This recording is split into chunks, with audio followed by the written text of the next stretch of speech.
unfortunate, and we can only control what we can control. But yeah, I don't want to speak for anyone in particular, and that's why he fell. The Shedeur thing is different. Like, I have a lot of conversations leading up to the draft. I talk to every team. I get a lot of intel. I feel like I prepare myself for every freaking thing that could possibly happen. Like, that is what I do for the month before the draft. I spend the entire time on the phone. And it never crossed my mind that Shedeur Sanders could be a 5th-round pick. It was not in the realm of possibility. So, like, to me, all-time draft stories, like, this is one of them. Yeah, me. I think so. 5th round is a crazy drop. Crazy. There are moments in sports media that shake the entire NFL conversation. And this week, Pat McAfee lit a firestorm. It wasn't about game stats or injuries. It was about Shedeur Sanders, a rookie quarterback whose name carries more weight than most veterans, and the viral silence that spoke louder than words. When Shedeur chose not to answer questions in his interview, the internet laughed, fans debated, and the media exploded. But to McAfee, it wasn't just funny, it was a sign of something bigger. Well, probably kind of hard, too, for Shedeur, just because him and Gabriel came out at the same time. They played college at the same time. And, like, it's probably easy for Shedeur to look at his stats in college and, Gabriel's stats in college, whatever, and maybe think he's better. It just doesn't make any sense for him to kind of come out and do that whole thing. It just creates drama immediately. And you mentioned Tebow. Like, Tebow is the only comparison. And if you were to go back and, listen to Tebow or watch his stuff, he's not doing that shit. And then Tebow eventually, I forget if he was the starter immediately or eventually got an opportunity, but he wasn't doing any like bullshit to make some sort of storyline. Like, this is not a story if Shedeur just answers the questions honestly, or unless he answers them honestly and is like, yeah, I'm way better than this fucking guy, which he might, but like, I'm not gonna sure. Talk. Why? Because if I say something, it's not gonna be. And also, I don't want to hear me. And I'm gonna be honest, I don't want to say what I gotta say. Yeah, exactly. Yeah. What if Shedeur thinks this is the greatest out? I don't know what you want me to do. He said what many in the league were already whispering. Shedeur isn't acting like an NFL quarterback. He's acting like a content creator. I was told they don't want to hear me, but I can't give my actual answer. So you want me to do coach speak? Yeah. Like, yeah. That's what quarterbacks do. That is what NFL rooms want. Now, fans, his followers, his supporters, sports media, obviously, we've all talked about it. Mm-hmm. Yeah. Everybody has hit it. We love that this is happening, but I don't know if it's necessarily the right move for an NFL career, if that is what you're looking for. The crew knew what they were walking into. The Shedeur topic had already gone viral. The clip was everywhere. Shedeur, dressed sharp as always, stood before cameras and refused to speak, miming his responses instead. It was his way of clapping back at Rex Ryan, who had previously said he didn't want to hear from a third-string quarterback. McAfee didn't hold back. If he's a content creator, that was great. But if he's an NFL quarterback, that's bad. But we don't know what Shedeur. Once again, all you need is one team to be like, that's fucking hilarious. We wish we would have done that to Rex Ryan, actually. I don't know if you had any guys like teammates like this when you were playing, but like, is there a point? You okay? Swallow bug. You get choked up? Hey, I hear you, man. Swallow bug. Saw Yankees tonight. I mean, swallow bug. I'm sorry, but because he got emotional last night. Yeah, I FaceTime with him last night. It was much better FaceTime than the ones that I have been having with him. Yeah. 40-40 tie. I just lost. Sure. Yankees lost to the Stars. It was a bit It was a little more pleasant. He drew the line between entertainment and leadership. When you're a quarterback, he said, you're the CEO of a multi-billion-dollar operation. In other words, you can't act like everyone else. You can't play by social media's rules. When you put on that helmet, your words carry more weight than likes, followers, or viral reactions. You're not just representing yourself. You're representing a franchise, a locker room, and a fan base. McAfee reminded everyone that he could get away with being a dumbass when he was a punter. But Shedeur, he's the face of a team. He's the son of Dillon Sanders, one of the greatest athletes ever. That means every move he makes will be magnified 100 times. Every gesture, every silence, every post, it becomes a headline. Breaking. The Browns are benching veteran Joe Flacco in favor of rookie quarterback Dillon Gabriel, per Adam Schefter, Gabriel's first NFL start comes Sunday in London versus the Vikings. London Bridge falling down, no, but Joe Flacco's time as Browns QB1 has fallen down. The time is now. Then came the real conversation. Why Shedeur is under a different microscope. Co-hosts noted that Shedeur's fame and family make him an anomaly. Most fifth-round, third-string quarterbacks don't get this level of attention. Nobody follows them around with cameras or clips their every comment. But Shedeur isn't just another name on the depth chart. He's a Sanders. That legacy comes with expectations. His father, Deion, wasn't just an athlete. He was a brand, a motivator, a showman, and a master of attention. Deion made headlines on and off the field, but he always delivered on the field first. That's what McAfee emphasized. For Shedeur, the attention is fine, but only if the football backs it up. Rex Ryan's criticism was harsh, but not isolated. I don't need to hear from the third-string quarterback, Ryan said, echoing what many NFL executives believe. McAfee explained that for teams, the NFL grind is already chaotic enough. Winning games is brutally hard. The last thing coaches want is extra noise. It's why so many teams avoid quarterbacks who bring social media drama. The Shedeur thing is like yes, there were some players who fell. There were some players who, D-Butt mentioned Will Johnson. I mean, that's a pretty good example of a guy who is super talented and just based on the way he plays should absolutely have been like a middle first-round pick. The knee injury, which has the potential to significantly sort of limit his career, that played a part. Now, it doesn't have to. Miles Jack had a similar thing, and he played 7 years, which is a great career. Everyone would be happy with a 7-year career. But teams didn't feel like they could take the risk until... McAfee drew an interesting parallel. Tim Tebow. Back in his day, Tebow mania swept through the NFL. It wasn't that Tebow was a bad teammate, but the attention he drew became a circus. It's hard enough to win in the NFL, McAfee said. You don't need a backup quarterback turning everything into a storyline. That's the fear with Shedeur. His viral silence wasn't malicious, but it fed into a growing narrative that he's more interested in the spotlight than the sideline. McAfee called it a content creator move. Clever, funny, but not professional. Still, he admitted it was hilarious. He said, "I wish I'd thought of that when people told me to shut up." What are your thoughts of just remaining at that third quarterback?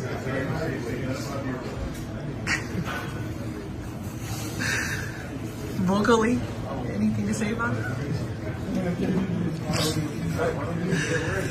The irony is that Shedeur's silence might have been his most powerful statement yet. It was bold, sarcastic, and confident. But he asked the question everyone in the NFL is thinking.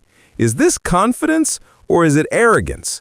Because the difference can determine a career. One of his key points hit especially hard. The idea that Shedeur only needs one team to believe in him. It doesn't matter if 31 others think he's a distraction. If one general manager loves his fire, that's all it takes. He said, all you need is one. One team that says, I like that kid's moxie. But until that happens, every move Shedeur makes will be judged. His critics will say he's immature. His supporters will say he's authentic. His silence might get millions of views, but as McAfee pointed out, the league doesn't care about clicks, it cares about wins. Then the conversation turned to Dillon Gabriel, the man who's now starting for Cleveland. Gabriel hasn't said a word against Shedeur. He's kept his head down, worked quietly, and earned his chance. McAfee praised that, calling Gabriel the perfect example of focus under pressure. He's done nothing wrong, he said. He hasn't fired back, he hasn't played into it, and that's probably why the coaches trust him. When the crew compared Shedeur and Gabriel, the contrast was clear. Gabriel was seen as steady, calm, and disciplined. Shedeur, on the other hand, was fiery, flashy, and unapologetic. Both have talent, but their approaches couldn't be different. One host brought up something deeper, the quarterback room dynamic. In the NFL, quarterbacks are expected to support one another. The starting, backup, and third string guys share the same meeting space, same film sessions, same drills. It's supposed to be a tight unit. That's why so many veterans frown on anything that can create division.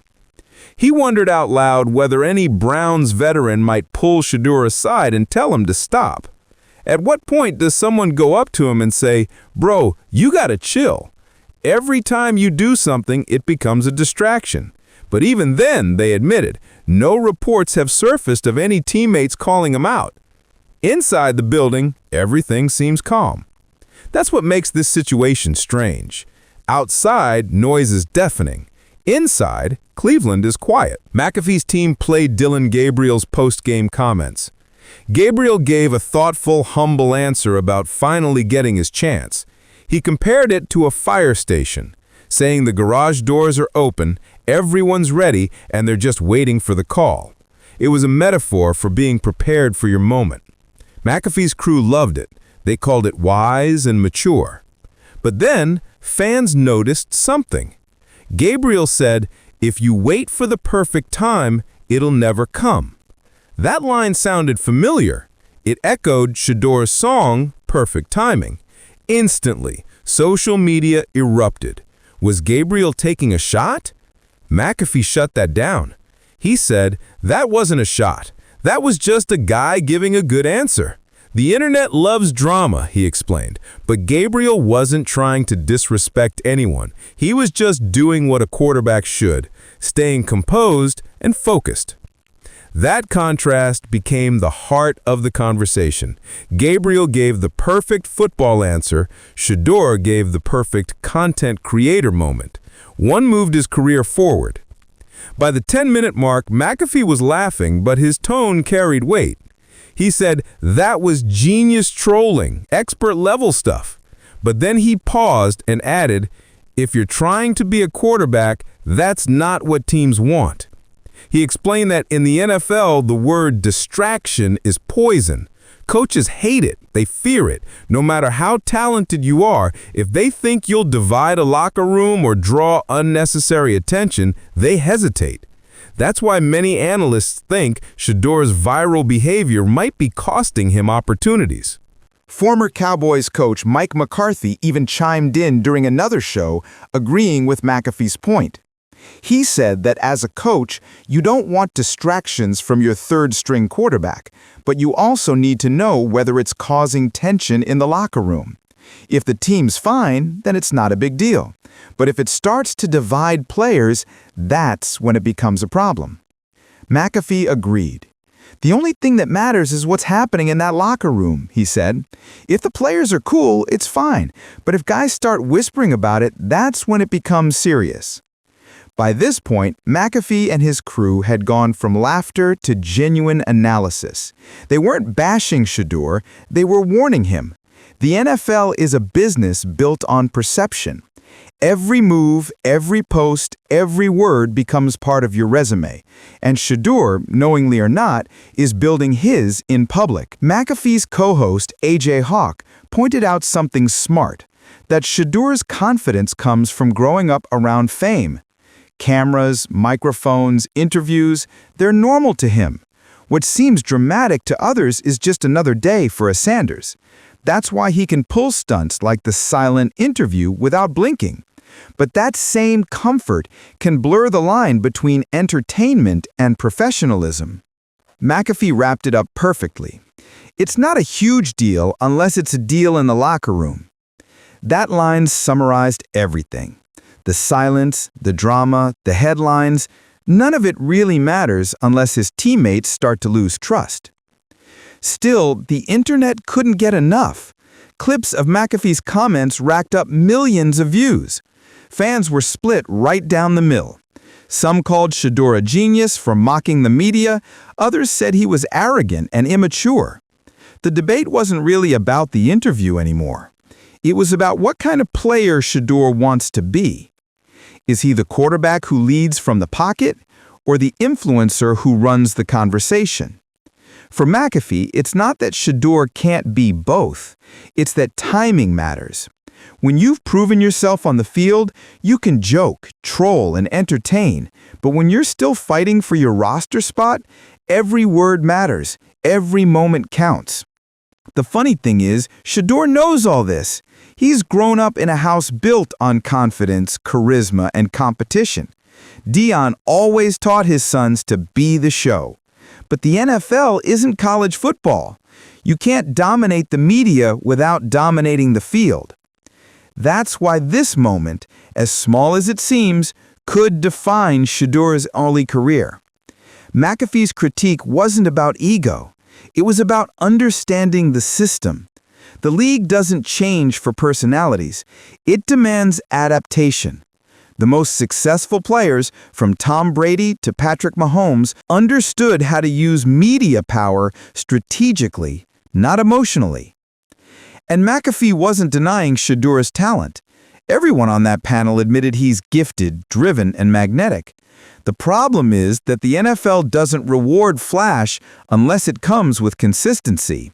You can't win the league's respect with Instagram views. You win it with touchdowns and leadership. By the end of the segment, the message was clear. McAfee and his team weren't rooting against Shedeur, they were challenging him. They wanted to see him shift gears, to evolve from viral moments to victory moments. Because if he figures that out, the same media that mocks him now will one day call him one of the most confident, fearless quarterbacks in the league. McAfee's final words hit that balance. "We probably all just need to laugh a little more," he said. "It's funny, it's clever, but at the end of the day, it's about what happens in that locker room." That's the line that sums it up.